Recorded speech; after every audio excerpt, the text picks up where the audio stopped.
Yeah, I took way too many. Didn't think that one through. Too many seconds. Okay, now we're ready.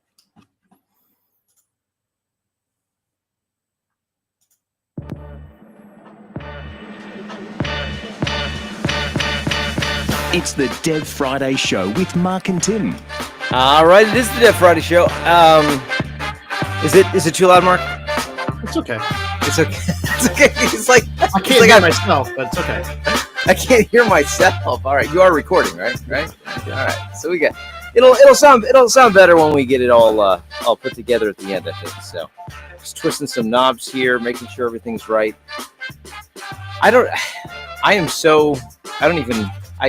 I'm more unprepared, I think, than normal. So it's gonna be I think it'd probably be a good show.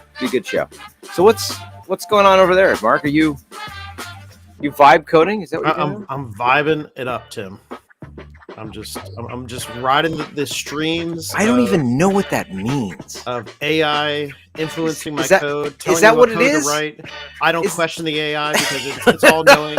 I'm just vibing with it, Tim. Just vibing. Is that what it is? Because I see people talking about are there actual job posts out there now for vibe coders? Oh, I hope not. Wow, no. I think Are you serious? I think I've seen it. So I see this vibe. We're looking for vibe coders, or I'm a vibe coder. I don't quite have my mind wrapped around what that means. Do you know what that means? What? Partially.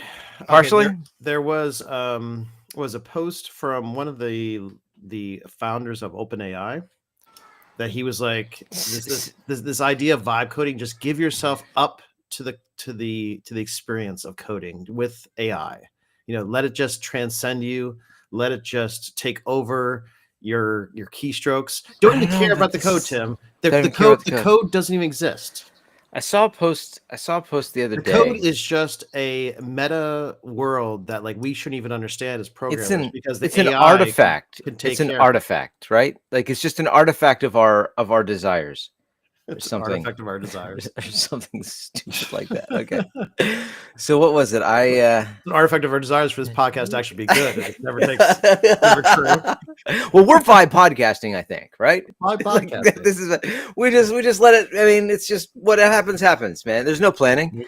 We didn't try to put any structure around this podcast. That's the problem. That's why this is never successful. So. But how do we know it's not? You've never even looked at the numbers, have you? I don't, because I don't get depressed, Tim. But at least it gives me an opportunity to talk to you. So that's what I look at it as.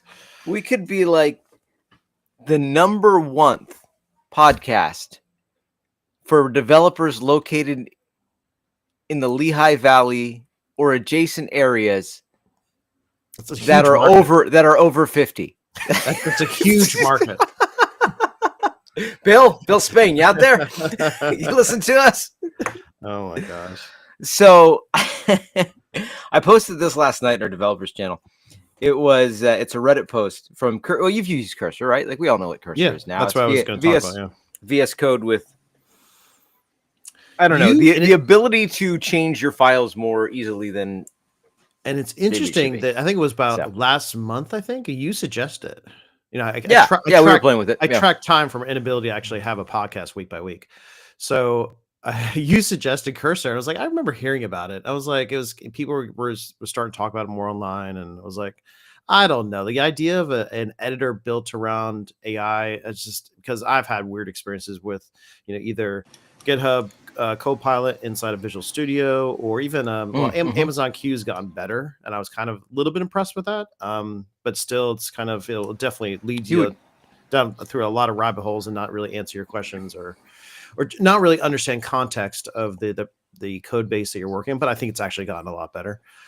But then you suggested Cursor, and I was like, oh, okay, I'll give this a shot. Give it a shot, yeah. So I downloaded it. Hope for the best. And I was actually, from a UI experience, I was actually really impressed.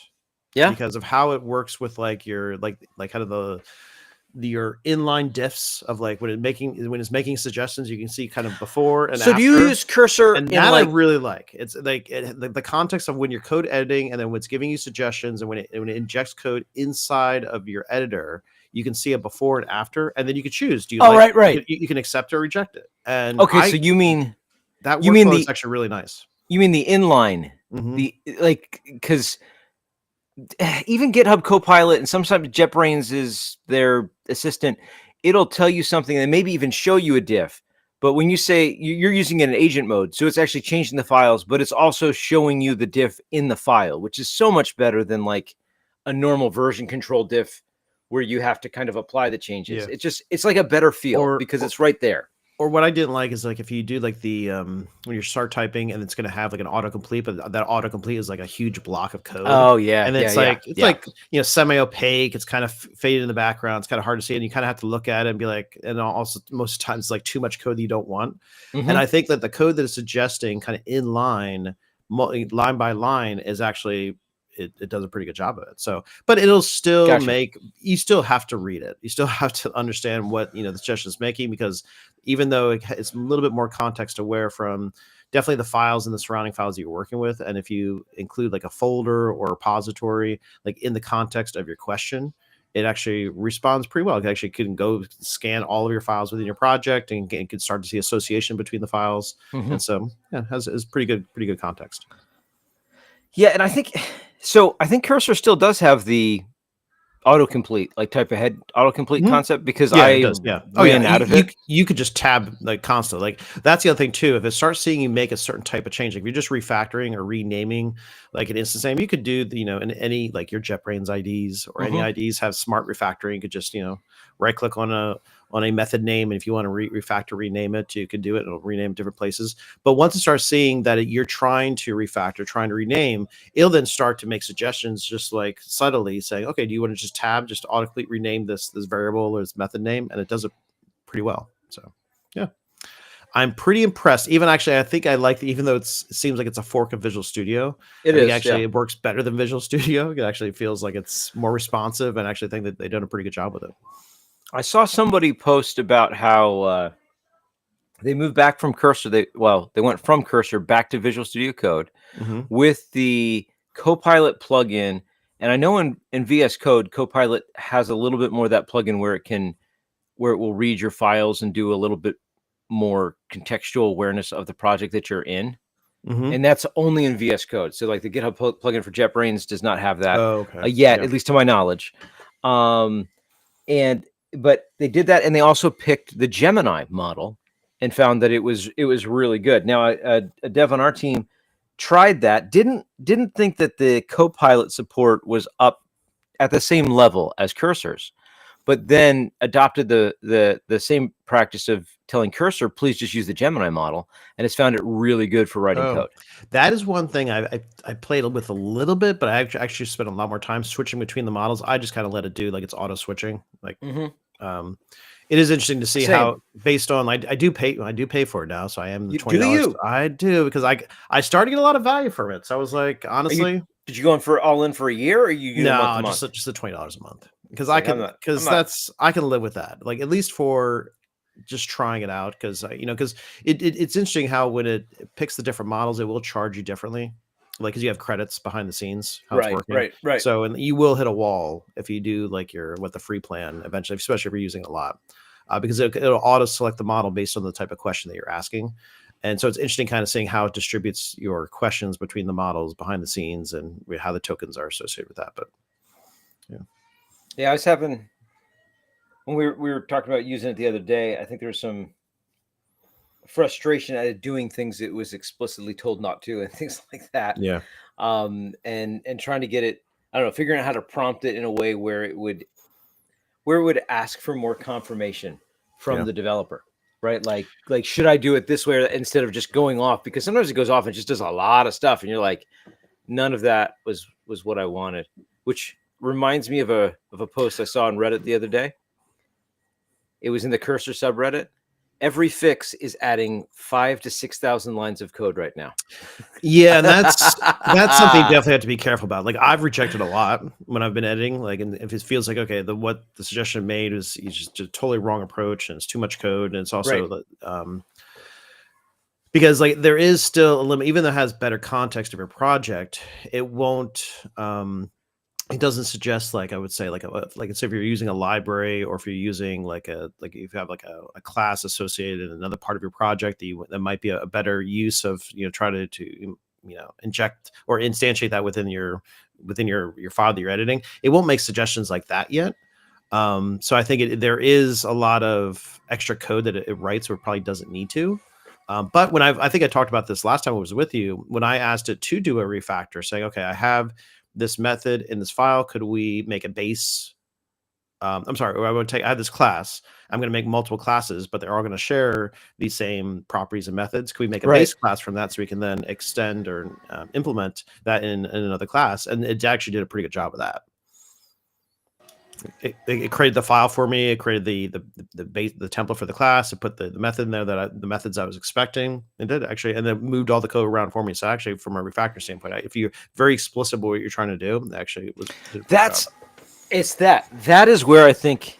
So we can joke about the vibe coding, right? But that I think is where we're going to see the value as we kind of the first Copilot stuff was more like, hey, let me suggest some common things. Yeah, that's pretty much the structure I want. Thank you. Yeah, copy it in, and it was useful, right? Mm-hmm. I find the autocomplete, like you said, sometimes it's useful, sometimes it does way too much. And when it doesn't do way too much, when it is just better than IntelliSense style autocomplete, where it's like, I know the method, so I'm going to finish it for you, but it's like, oh, I see the context of what you're doing. You did this and this, and you did this and this, so then the pattern follows that I should just take this variable and pass it to this method. And it's like, yes, you can see from the context around the code that is exactly where I'm going. That is super useful for you to complete. Yeah. But then when we get to the asking questions and code gen concepts, it does feel like, and this is what I'm building on. Like you said, you give it explicit direction, right? It feels like this is very useful if you come at it from a senior engineer or architect type of a perspective, and describe as if you were in a discussion and document, like what approach are we going to take? And you were working with a team of developers. Like, I think what we should do is we should have this abstract class, or this interface, or this service layer, and then you're going to use it by passing this to it, or we're going to pass our entity or model, whatever you describe that, and it can do a decent job. But it's pretty much the more detailed description you give it. Yeah. So what it is it's not taking. This is where I think there's in my mind, I may be wrong, like a huge gap, because there are the people that are not developers or are not established developers, right? And they are using tools like these to build applications and then try to maintain them. And I think they're the ones that are getting into the every change now is 5,000 lines of code. Or, guys, ever since I said I built this on Cursor, weird things have been happening on my site. There's weird entries in my database. Yeah, it's because people know that this is a great target. So you've got that on one side, where the idea is, oh, the AI is going to write the code for me. And then the other side, you have the programming work, the work of solving a problem and describing how in steps we solve it can be simplified, because we can describe a little higher level step and then have some of the tedious work of implementation done automatically for us, because the concepts, those underlying concepts, are well known enough, maybe that if you but it's going to take that. So that whole concept of what's prompt engineering really may not be bad for us as a discipline or a practice for developers, to get us better at being able to describe the methods we would use to solve a problem in what is essentially human readable it's basically pushing it back to say, hey, maybe before you build it, document how you're going to build it. Like those prompts, they got to be really close to documentation. That's true. That's a good point. And you could probably take those same prompts and say, take this prompt, and instead of building something from it, document what would be built from it. Take my description of how this thing works and write documentation about how it works, and also write it. And then having the person who understands that problem-solving concept code reviewing. And that's actually what I loved. And I think it's what you're saying too about how Cursor works, is you go through and you can look at every file. Yep. Because what it felt like to me is I was pairing with another developer, and I was able to push it in different directions. Yeah. Because I've used it recently. I haven't paid for it yet. I just hit my limit. Is like it won't do any more auto completes, but I can still prompt it. So I'm sure I'll run out of those quick. I use it for a couple things. One is a Python project that I'm working on because it's hardware. And this is like, if you're going to talk to USB ports and stuff, you're going to use something that's a little, PHP isn't tuned for that. Let's just be, is it tuned? You can do it, but it doesn't, that's not something that it does a lot of, so I'm having it, it's weird because I'm having it in that context. I'm having it write this application. Why don't you just write like a C library that's wrapped, that then you wrap it around, you wrap some PHP around it and call it from that. I think that'd be kind of a good solution there, Tim. Yeah. If I wanted to not get this done forever, but you're right. Like if this was something, if I was going to say, I want the expertise of this team to be able to do embedded work, then yeah, why not? Like that's actually, we've been looking at that as to, is there some, because we've got some devs that want to play around with that a little bit. Mm-hmm. So we've been looking towards is there anything that we're doing in PHP that it would be faster, more efficient, whatever, to do it in C so we can write our own extension and get a little bit more experience with a team writing against the core of PHP and becoming potentially core contributors to PHP. This is one thing where I don't think it's worth it, but like if we were doing a lot of embedded stuff and we have a huge understanding knowledge of how to write PHP, in fact, a lot of the stuff I'm writing in Python, I'm like, I could do this so much easier in PHP. It's just wondering, doesn't PHP have like a way to compile it so you can make like an executable? Is that possible? Compile PHP? Yeah, is there a way? I don't know. I'm just spitballing here, Tim. Is there a way? I don't think so. Is there like a command line? So if you had a PHP project that you could basically compile into or package up into an executable, you can it's the command line. It's runtime. Okay, so there's nothing like that. Because I thought there was like there's that hack or the FPM or something like that. That I thought that's what that did. I mean, there's things that keep the compiled or the interpreted state in memory better. So you don't have to reinterpret and kind of like runtime compile the code into opcodes, but that still is going to not be portable. Okay. But even, I mean, Python's not a compiled language either. It just has the library. Like it was designed to be a scripting language that runs nicely on. Python wasn't designed to be a web service language. It was designed to be a general purpose scripting language. So it has plenty of bindings and libraries to control USB ports. Does PHP? Yes, you can do it in PHP. It's just like, it's not the thing you normally do. And there's a couple other things that make it more interesting to run on like on a system like a Raspberry Pi. But anyway, so I'm writing Python code. I'm not a Python developer, so I don't know what to write. And this blows my mind because you've always been the PHP guy. Well, I still am the PHP guy. I can write Python code and be a PHP guy. Man, you're like, I love it. You're expanding your world. I've written in this assembly. It's not. I mean, I've done that anyway. So, but I don't write Python. And for the life of me, I guess I was explaining some struggles I was having with Cursor. Because I'm like, it just keeps trying to throw everything in one file. And I want to split it up into different files. And one of the devs in our team was like, "Oh, you're trying to write some nice PHP code in Python, aren't you?"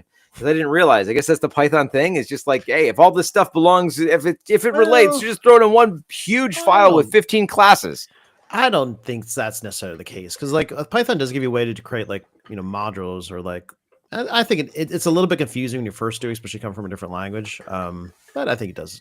Okay. I mean, it's not all one file, but it's like I have to deal with a couple different devices, like different classes device. Okay, we've got this specific model, this specific model. Their behavior varies a little bit, and Cursor's code is to create a base device and then all the different variants of it in the same file, with also the device manager, which you would use to get and initialize the device that you ask for, all in the same file. And to me, that's weird. It's like, I want them to be individual files, but I feel like Python is more like okay with that concept of it's all in the devices or device manager Pi file. It has all these classes in it. So, but I don't know, like Python, I don't know the syntax that well. I don't know what to do. So I'm very much asking Cursor to do things. And then I'm looking at the code as code review. And what I find fascinating is I can read Python. So you are, Tim, you are vibing. Oh, well, I am kind of vibing. Yes. You are vibing. Yeah, so, because I can read Python. I can't write it, but like you could read Java, right? I mean, you could read Java, but like you could go to a different language and you can read it, right? It's not hard to understand. And I was thinking the same thing, that even though, because I mostly work in TypeScript and Python, my projects for work, and I could write almost all the code that Cursor was suggesting, but it would take me a while to write it. Number one, just because it takes time to type, but also to and how it solved the problem for me, and probably would take me a little bit longer to figure that out.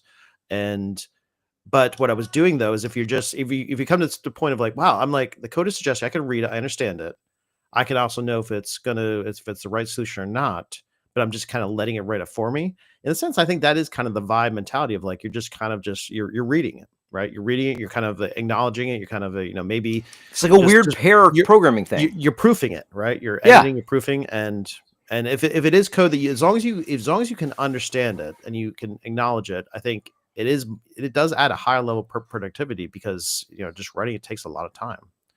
And now, just curious on that one, because you said it would have taken you a little bit of time to come up with the solution it came up with. It came up with a good one, in your opinion? Yeah, there was one. There's one solution that I had where I was like, I had to write this SQL query for an API call, and I was trying to basically provide like a delta.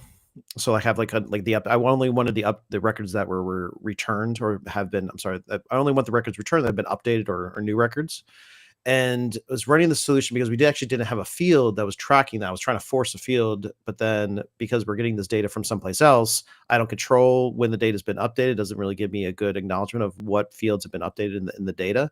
So I was like, but what I've talked about in the past, the way our data lake is structured is that we have like a raw and a process layers, where we have basically just bring in all this data, then we run it through a merging deduplication process, and then we have like more of an atomic kind of record that that is updated from all these raw records that come in. And so what I was doing was basically, okay, in order for me to know which records were updated, I'm looking at the raw layer and then comparing that to the process layer based on a certain time span. So if I just want to look at the previous days or maybe 48 hours records, maybe the last week's records, I can go back to the raw partitions and then be able to verify that and to just look at the changes like field by field. But what I was doing is very, very inefficient. Also, I was doing a join between two different databases in order to do this. And it was just that doesn't seem good at all. Yeah. So what I asked to do, I said, okay, could you optimize? Honestly, I just said, could you optimize this?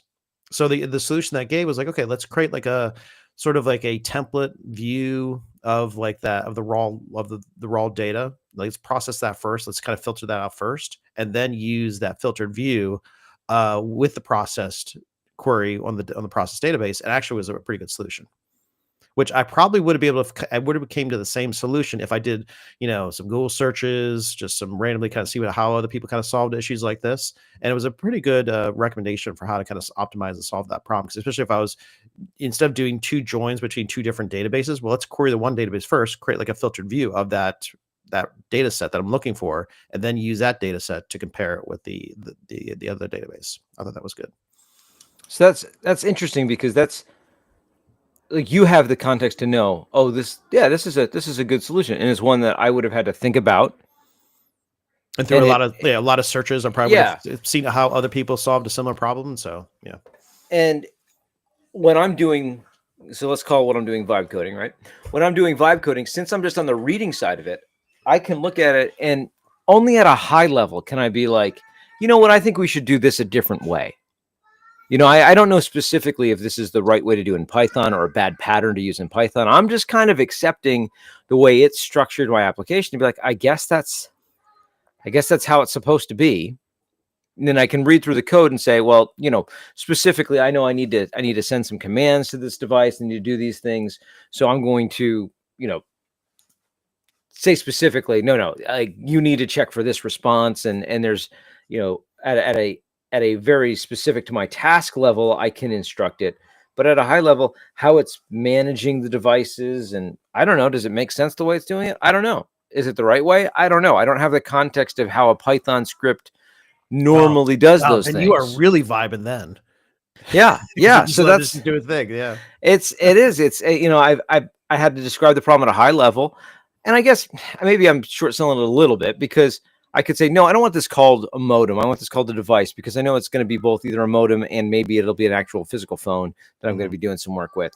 And I want to call this high level thing an appliance. And these webhooks, let's just put them in their own file instead of this, yeah, it's a great idea.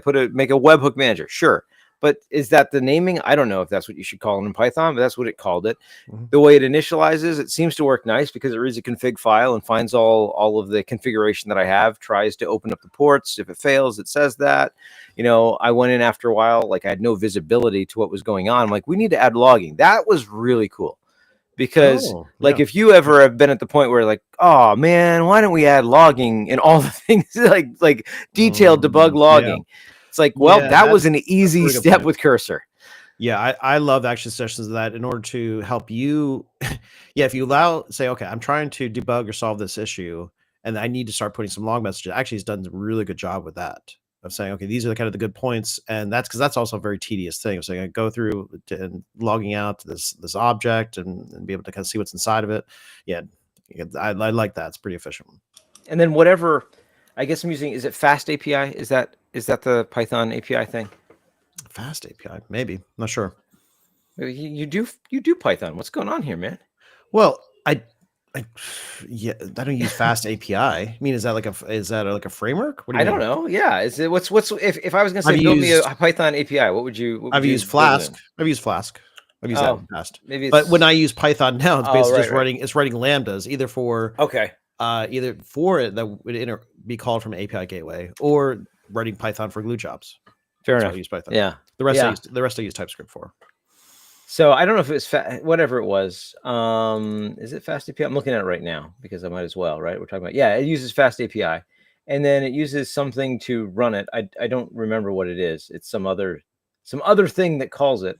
Actually, if I look down here at the bottom, UVI corn. I have no idea what these things are, because I was just like, I need to run this and keep it running, which I use. Oh, you could use this thing. Cool, do it.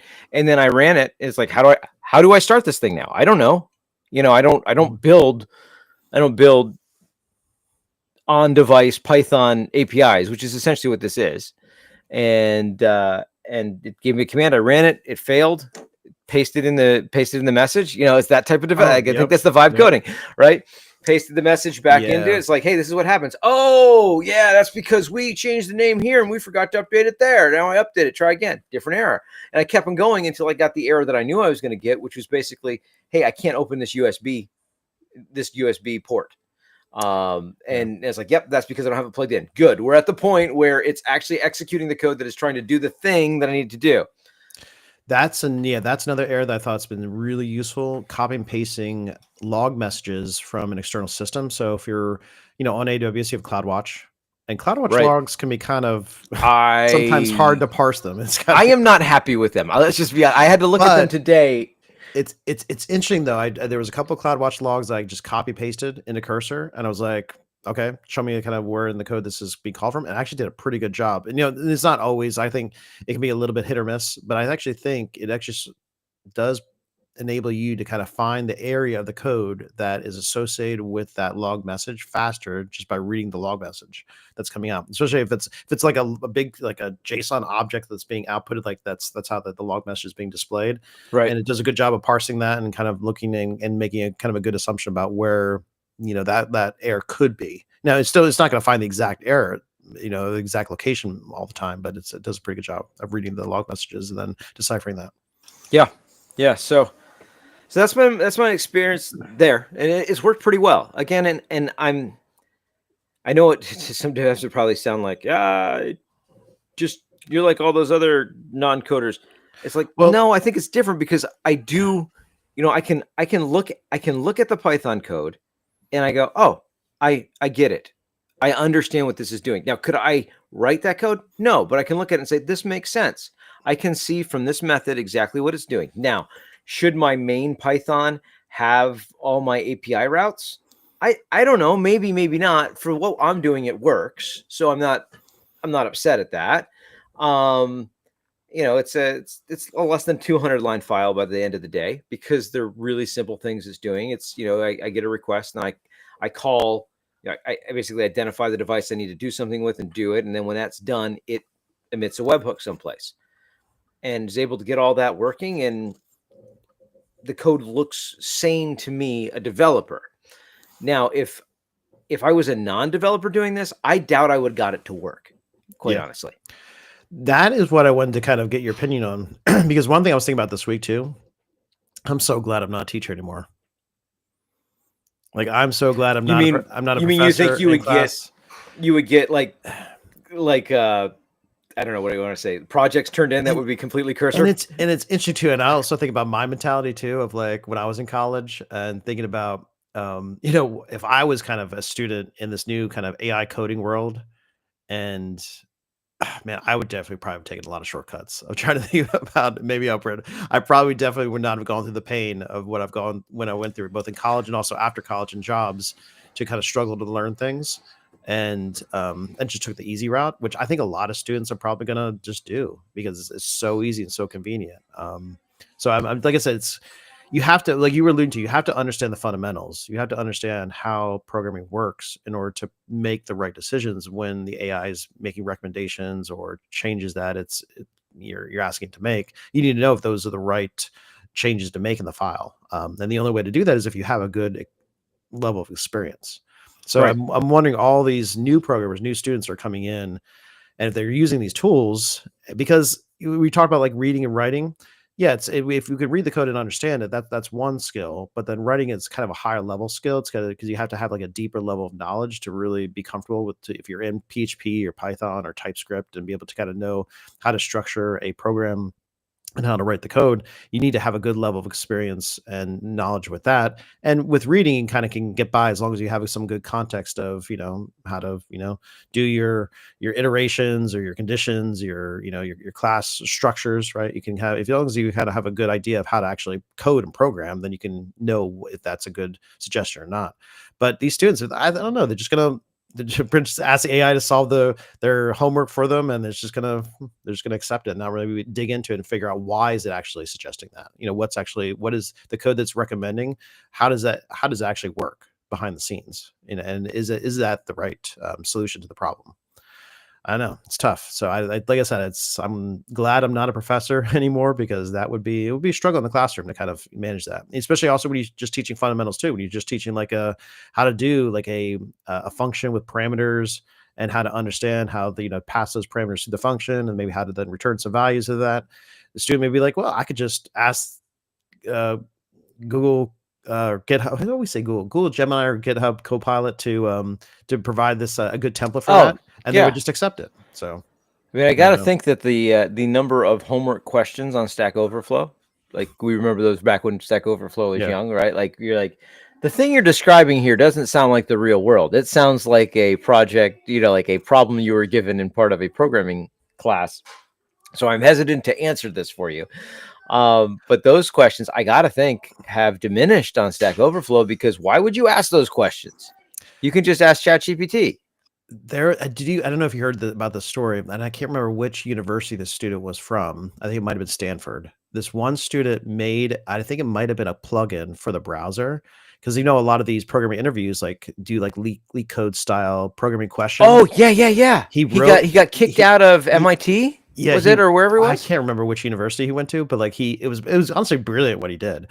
The fact that he wrote a program that could listen for the question that was being asked, and then would basically auto-populate the editor with the solution that was recommending. So basically, it was kind of, you could be in an interview, be asked a technical question, and then the editor would just automatically just write the code for him.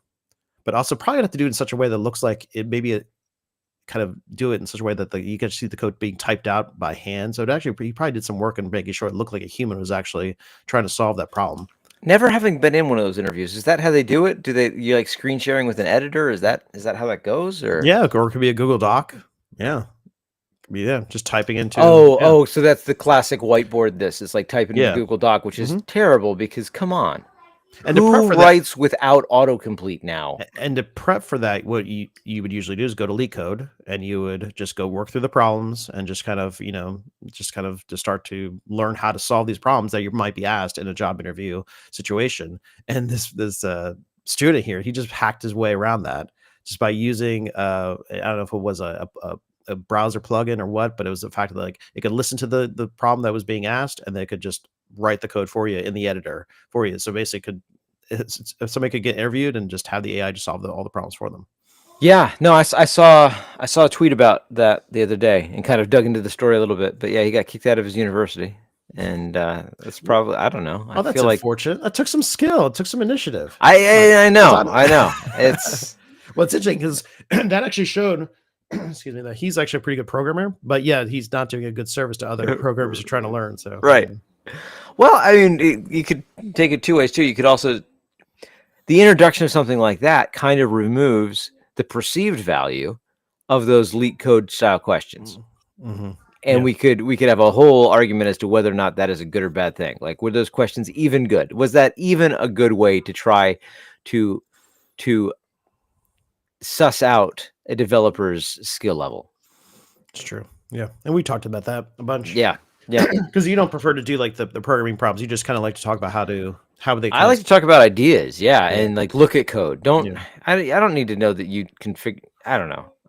Oh, this actually, I want to get your feedback on this because we were talking about, because we actually are hiring. We hired a data engineer who started on our team, also a QA engineer who's helping us out now, and then we're looking for another app developer that'll be working with me more directly. And so we were meeting with a couple of the firms. So by app developer, you're talking a lot of Lambda, Python stuff. Yeah, like more that, of a full stack, kind of every part of the platform. That's basically what I do. It's like touch every part of the platform, both the data pipelines and the APIs and everything, right? So we wanted developers a little bit has a diverse background, so you can kind of just jump in and kind of work on any part of the platform instead of just working on just the data pipelines, which our data engineers just going to specialize in.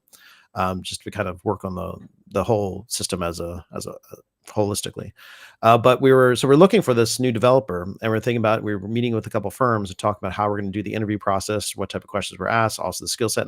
And basically my mindset of like, okay, if I could look for a developer and they would have a lot of experience in three things, it would be TypeScript, Python, and CDK.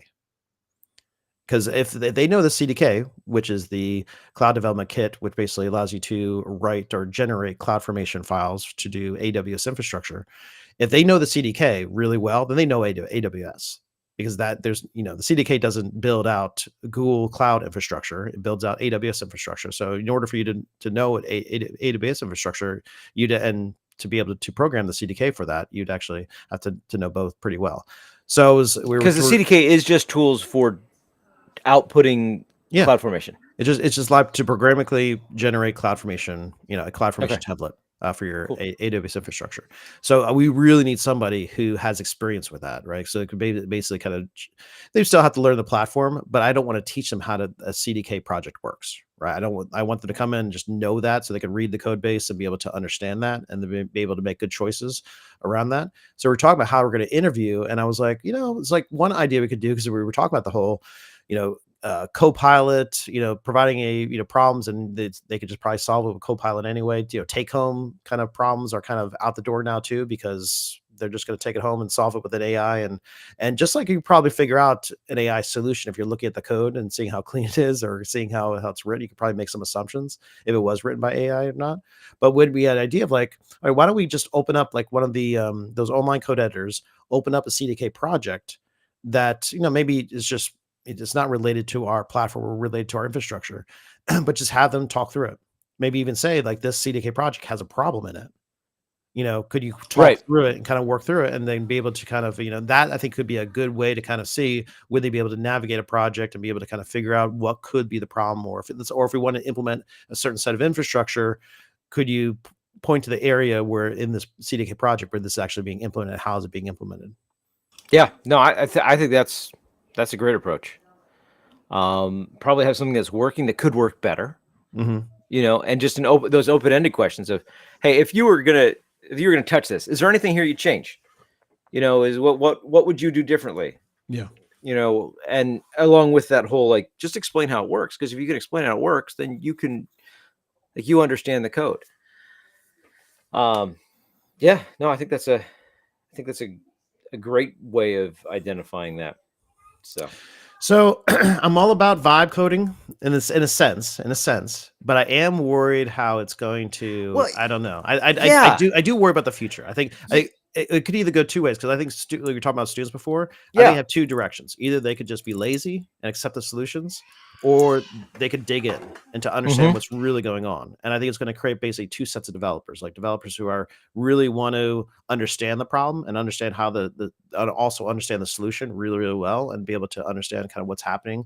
Or the ones who are just going to accept it and just be like, all right, but that's going to create like a lot of bad code, because they're just going to probably accepting a lot of bad solutions. So I don't know. It's interesting. I think it's going to be definitely interesting for education to figure out how do you push towards that now, right? Because that it sounds a little bit like I can do it, you can't, because I have tenure concept, that idea of like, but I do feel like someone who is an accomplished developer can do the vibe coding in a lot more responsible way. Yeah. Mm-hmm. Yeah. So how do you get to that point? Like, with those tools available to you, how do you get to the point of being able to understand without just understanding what the tools told you? Yeah. And being able to push back and say, and if you are mindful of that, and if, let's say, if you're using Cursor will also do a good job of explaining things, right? So if you don't understand, if you select a block of code or copy paste some code into the chat area, then it'll do a good job of explaining why it's doing what it's doing. So if you use it as a learning tool to help you learn, or to I think that's also could be a good resource. But I don't know what people really do that. The other time I used Cursor recently was I was building a Battlesnake, which I'm a big fan of Battlesnake. Mm-hmm. I'm a big fan of it because it's just a decent, simple API integration concept. You can either look at it as you're integrating with a third-party API, the Battlesnake API, or you can look at it as someone gave you an open API spec and you need to implement it. Like, hey, someone already described how the API works. Now I have to build it. Mm-hmm. And then you can use that to play with different things, right? In a different language, use a different type of data store to track your data, like learn something from this process of building this snake. So to me, it's a great hello world concept that you can then apply a lot of other concepts to and say, well, this is the to-do, it's the to-do list, right? Like, here's the to-do list app that I'm going to show you how this framework works, or, whatever. So I think it's great for that.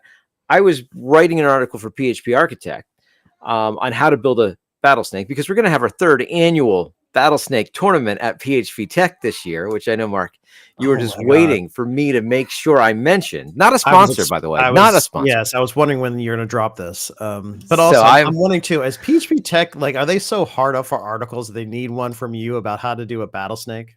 No, I don't think they actually were, but but because we're having the tournament there, it seemed like a good one. Okay, just like, here's how you do it. A little preview. Yeah. I use it as an excuse to build a PHP, like a stub.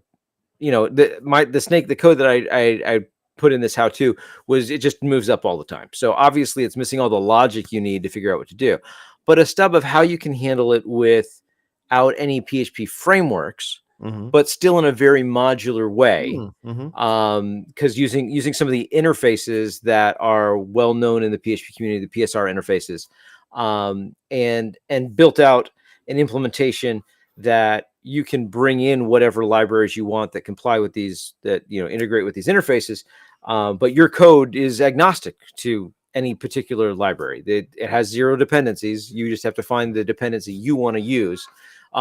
Pretty much to marshal your HTTP request and response objects. So, and I had Cursor do it. So the first step was, didn't use Cursor for this. I think I used ChatGPT for this.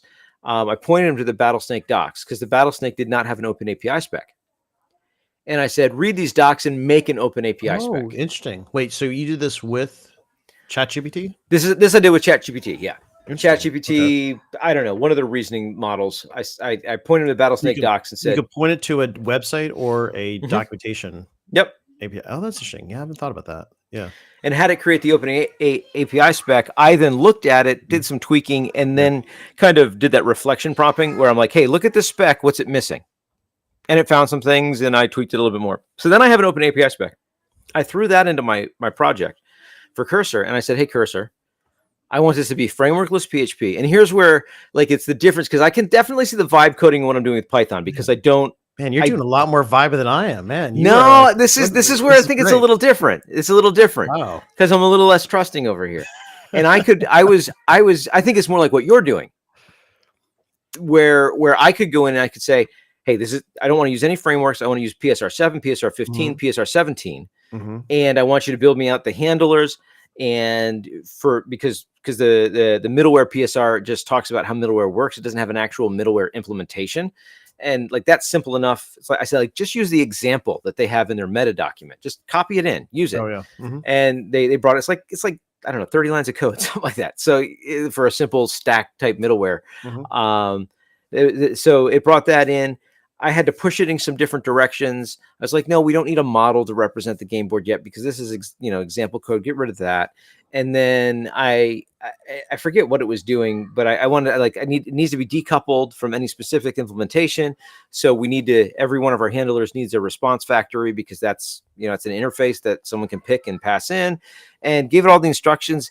And it got pretty far. And then the rest of the code I just polished myself and moved around the way I would want to. But I was much more opinionated with that than the Python code, because I understood this. And it was like, this is basically the code I would have written. You just wrote it for me. Thank you. So at what point did you take over with that in that process? So you said, okay, you got it. The suggestions were good enough to get me to a point. And then in order for me to really finish this out, I had to do my own editing and, add my own changes to it. At what point did you feel like, okay, you hit that wall, like limitation of like, yeah, the AI can't solve 100% of your problem, but it could get you 80 or 97% the way there. And then you have to add that final layer onto it. It was definitely last mile. Like, it was I think it probably could have too, if I wanted to spend the time prompting it to make some subtle changes. But from my perspective, it's just like, I can just it's easier for me to make these changes, because there were some variable naming differences as it copied stuff in. It's like, no, that's not the coding standard that I use. So I just go through and change those. PHP 8 now, is it even? It may have been before 8. I don't know. We can declare object variables in the constructor. It's called constructor promotion, right? So we don't have to. So there's a couple of times where it was using, they had a constructor that had arguments, and then the first thing it did was just set a local variable or object. And I was like, you didn't do that. Yeah. So I just went in, but instead of me saying, hey, can you use constructor promotion everywhere, which I might have done, and it might have worked just fine. It was like, as I went through it with a little bit of a review, because I'm going to be pasting this into my article as example code. I want to look at it, and that's just easy enough for me to change as I go through that last final pass. But it worked pretty well. Yeah, I'm trying to think if I had to fix anything to actually make it work. I don't think I did. I mean, but it's not. I mean, again, it's also not a complex thing. What we were saying is, your index.php creates an application. The application initializes middleware with 4 handlers.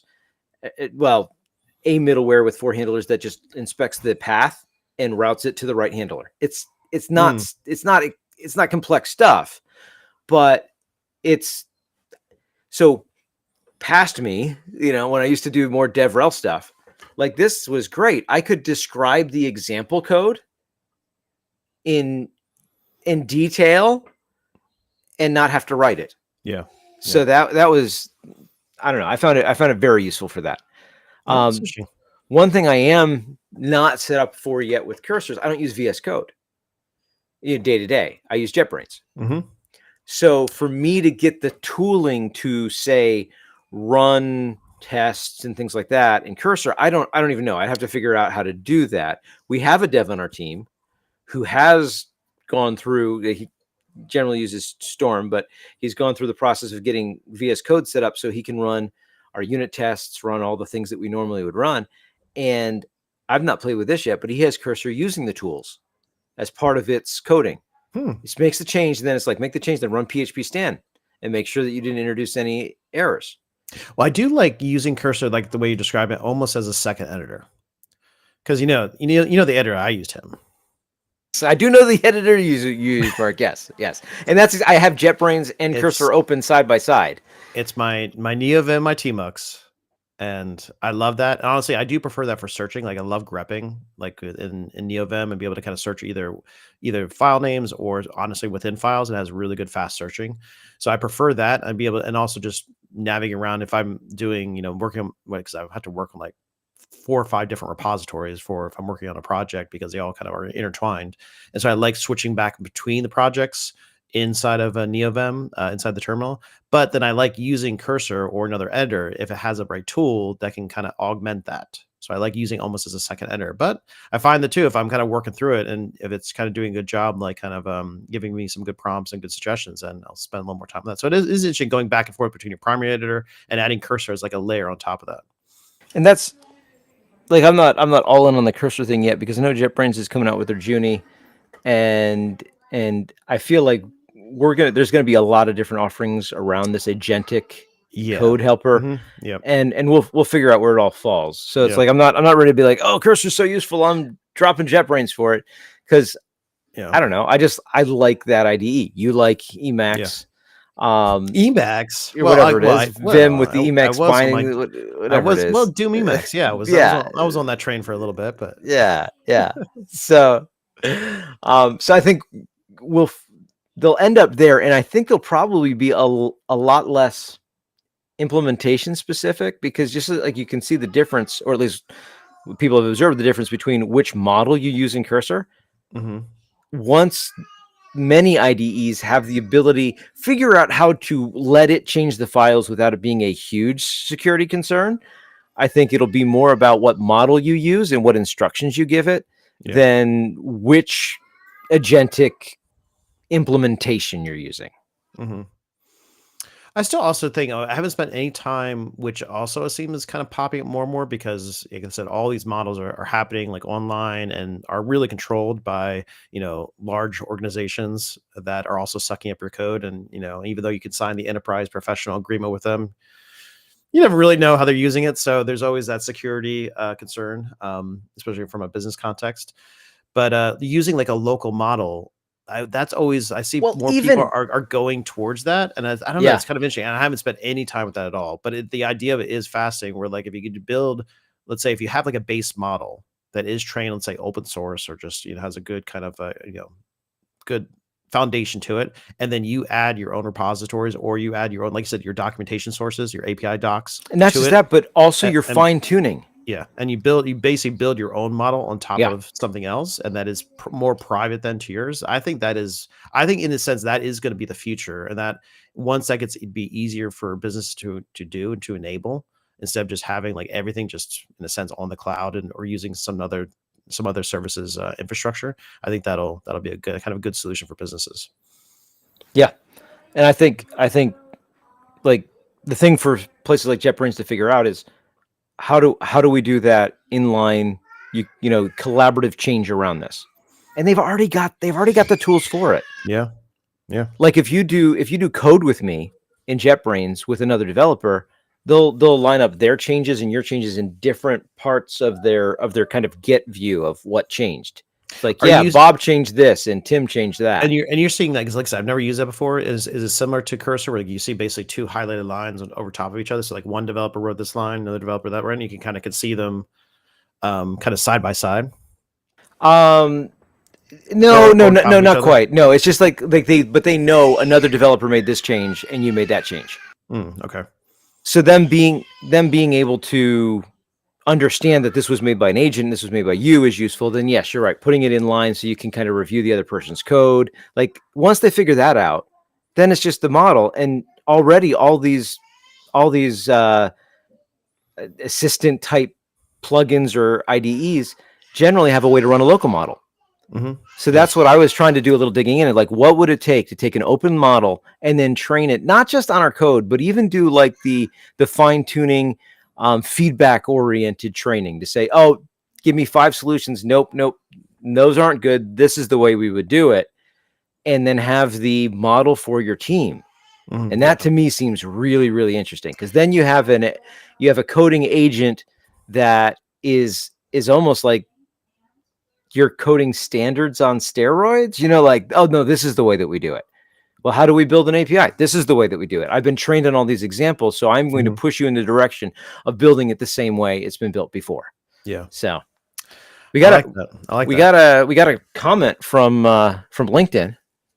You know what? I could just show it on the screen. Can I show it on the screen? Look at that. Keith Casey says, I just wrapped up a LinkedIn learning course on this exactly, using Gen AI to create SDKs based on open API docs plus your vetted code repos. It was cool. Yeah. That type of thing is a super great use of generative AI. And I took it the second step because Battlesnake didn't have an open AI API spec. So it's like just generate it off their docs. And then use that to feed it to the AI agents. So in these final minutes, while your little ones are screaming in the background, I know. I have no idea how well this is going to sound in post, but yeah. And I was making fun of the fact you were going to drop a PHP Tech reference, and so you did. So give me a little preview, when is it? When's PHP Tech? Yeah. Well, I'm glad you asked, Mark. But I wish you would have given me a little bit more, a little bit more. Yeah, let's see. There we go. So since you wrote your PHP Tech article about Battlesnakes, and you're going to be doing a Battlesnake event, I guess, at PHP Tech, right? We will. The 3rd annual Battlesnake tournament at PHP Tech. So by the way, you take home a Battlesnake. I don't know. Really? I don't think I should. I can understate this. Is like a 3D printed Battlesnake? It is not a 3D printed Battlesnake. This is a sequined plushie snake that you can wrap around yourself. Wow. It is the coveted Battlesnake trophy from PHP Tech. Okay. And it passes. Not everyone gets this. Oh, no. The winner, the last snake slithering, gets the Battlesnake and gets to take it home, and they get it for a year. And then they're required to bring it back. Gotcha. And when I say required, I actually got there last year when it was our 2nd annual Battlesnake tournament, and I forgot to bring a Battlesnake. And I was like, oh, man, I need to order one off Amazon really quick. Oh, wait. So you won 1 year. No, I didn't win. I didn't win. I can't win. I'm running this thing. But I was like, I forgot to bring one. But you need a trophy for this. Right. Okay. And then someone Eric, one of the organizers, I think he had it. He's like, hey, someone brought this for you. And it was the Battlesnake. And I'm like, oh, they brought it back. It's like, no, the guy who won it last year couldn't come back, but he found somebody coming to Tech. This snake has traveled. Now it's actually in Chicago because the person who won last year is in Chicago. One of my coworkers, actually. So it's going to be in Chicago for PHP Tech, which is May 20th, 21st, and 22nd. Okay. I was thinking that would actually be pretty interesting if PHP Tech could chip in and say, like, okay, if you win this tournament, you'll get a free pass next year. I think they have, actually. I think they have, though. I'd have to check with JC, or John. We work together, so I think just our team knows him as JC. Everybody else knows him as John. Besides the Battlesnakes, are you talking about anything else? I'm not talking about Battlesnakes. I'm just running the Battlesnake. You're running the event. Yes. Yeah. I'm talking about 2 things. Yep. That I think are going to be interesting. One is the last day. I'm in the unenviable position of first talk on the last day. So I don't know if anybody's going to show up for that. Well, at least it's not the last talk on the last day. The last talk on the last day is usually not bad because everybody's just there.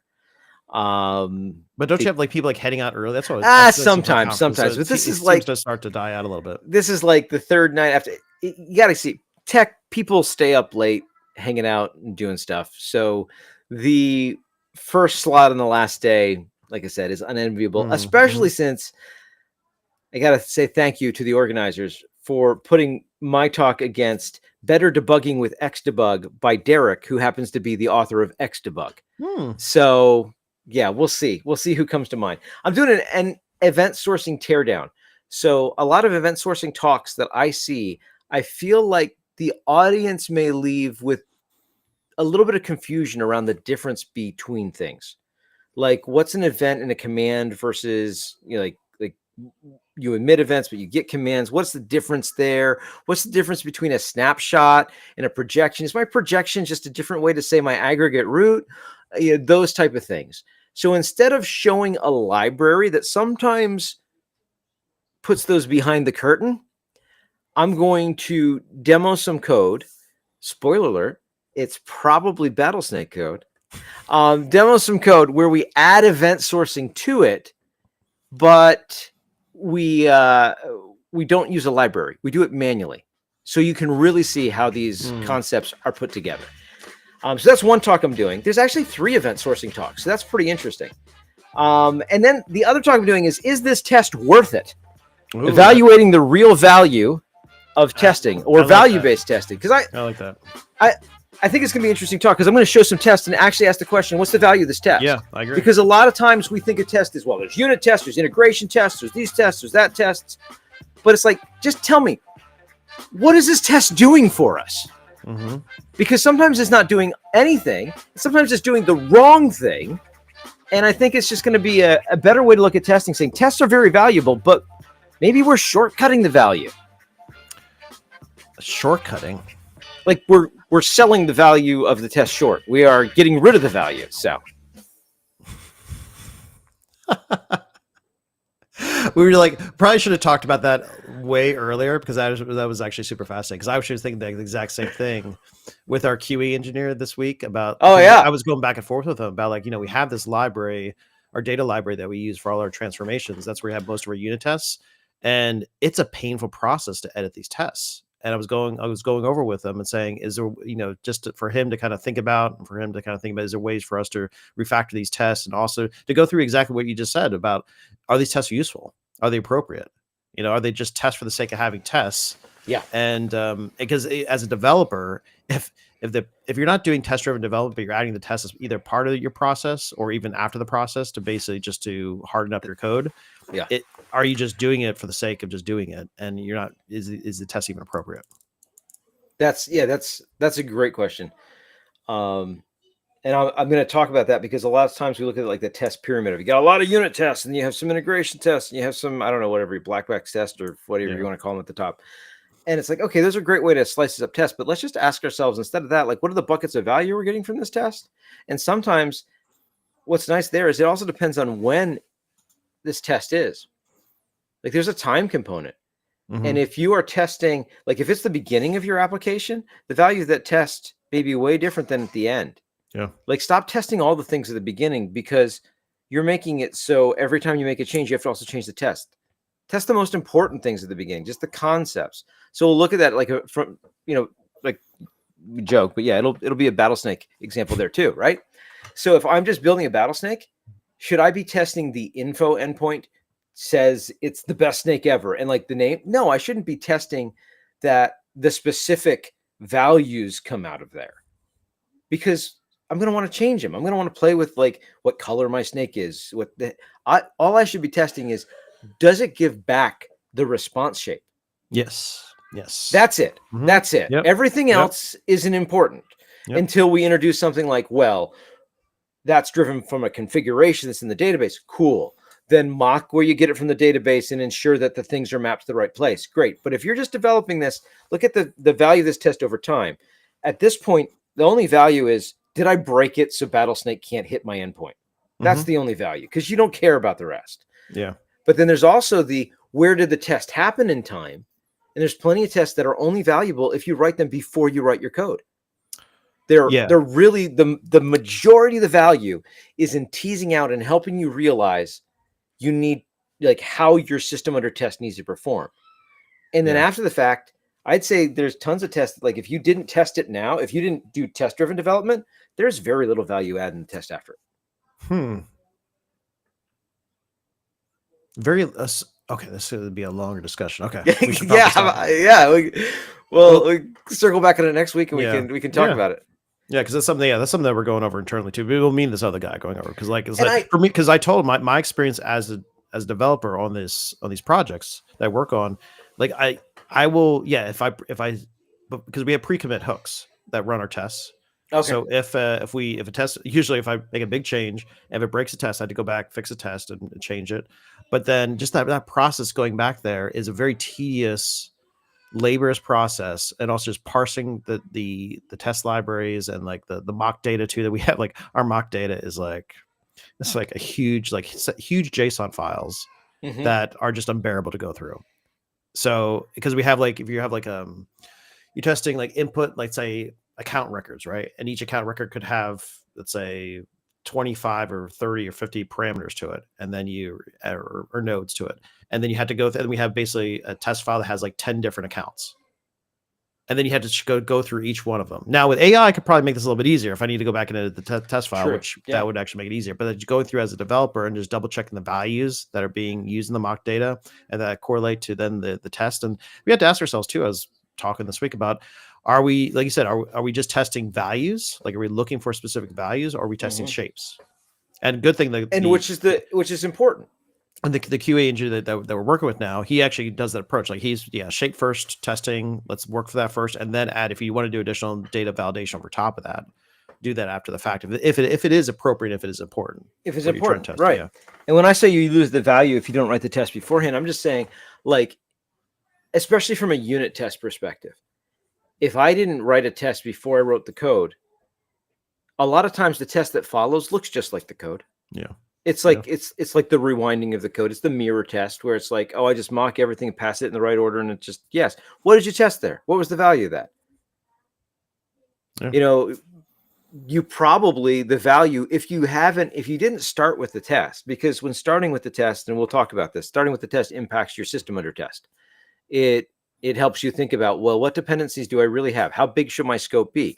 You know, because as you start writing a test, you're like, well, I got to mock this. You're like, maybe there's too much going on here. Maybe, maybe I should be doing less of this and having a smaller unit. Cool. Mm-hmm. There's the value in that test. You could throw the test away after you write your code, and you got probably the most value out of that test that you're going to get. But then if you write the test after the fact, we're more apt to write those reflective tests, those mirror tests that then just have to change every time the system changes. And especially at a unit level, you're probably better not, if you're going to write tests after the fact, don't write them in the individual test. I mean, maybe you still call it a unit test, which I would still call it a unit test, but a little bigger bound where you're testing, well, what if I feed it this and it's part of the system? Do I get that? This bigger test that says, yeah, this is really what we care about. We don't really care about how it's done. We care that it's done. Yeah. And so don't write tests that confirm how it's done after you wrote how it's done. If you're going to write them beforehand, that's great, because then you're like, no, I'm defining, I need to pass it these things, and these are the results I need. Now I'll go write the code until great. That's a great exercise. It helps you write better code. But if you wrote the code first, question the value right in that test. Yeah, that's true. Yeah. Which is not me saying testing bad. It's me saying you're doing it at the wrong time. You are creating the environment, the situation that people complain about, because they complain about it's so tedious to write these tests. Yeah, it wouldn't be if you did it first. unless there's value to, you don't, like, you're trying to enable something not get broken in the future, right? Yeah, and there is value to that, but that's where you need to be really careful, because like, what's going to break? And sometimes it's like, well, tell me, would you ever change this file in any way, and would it break your tests? Like, is there a way that you could change this file and not break your tests? And if the answer is no, then you didn't actually save yourself from breaking anything in the future, because you're going to change the expectations. Mm-hmm. And that doesn't help anybody, because if this test is tied to this system under test, and you say, well, really, this code is so these things are so tied together, this test proves we didn't break it. But any line pretty much I chose, because this test is written in such a way that you call this, then you call this, then you call this. It's very fragile. Then you go in and you make any change here, you have to change the test. Well, if you had to change the test to test this did not prove that you weren't breaking anything, because you changed it to change it. Mm-hmm. So there's no safety there. So you need a test. The test you really want is the one that's at a slightly higher level that lets you refactor without changing the tests. So if you're saying, I'm writing this test to make sure we don't break things in the future, but you're creating a situation where any refactor would require you to change the test, that test is not doing what you want it to do. And that's what I'm talking about. Like stop thinking about tests as like, is this a unit test? Is this an integration test? Is this an acceptance test? Is this a behavior test? Stop. Great. Those are all different things, but they don't matter in terms of whether or not this test brings you value. So let's really drill down and say, what tests bring you value? Because I think if you do that, more people would test. The problem is they're writing tests that aren't valuable, and that is frustrating. Testing can be frustrating. I agree with that. Yep. Some might say it's testing. Anyway. Good thing we ended. That was my kids would be here. Dad, stop it.